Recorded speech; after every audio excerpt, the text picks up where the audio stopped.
Mabuhay ug madayaw, ma'am.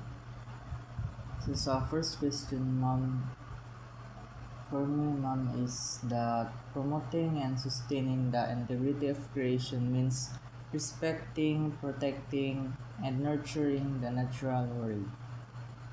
So for example, we take care of Earth by using only what we need, not wasting things, and keeping nature clean and safe.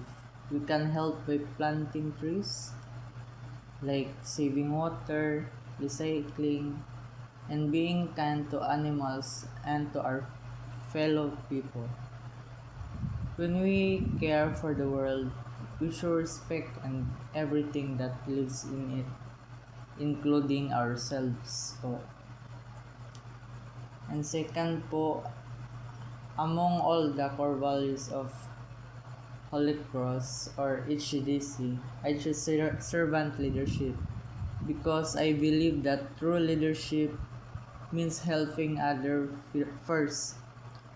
Through our school activities like outreach program and community service, I learned that leading with compassion and humility can create a positive change in others' lives. Like, pananglitan, ma'am, kanang random lang gud, ma'am, like pananglitan sa past experience nako.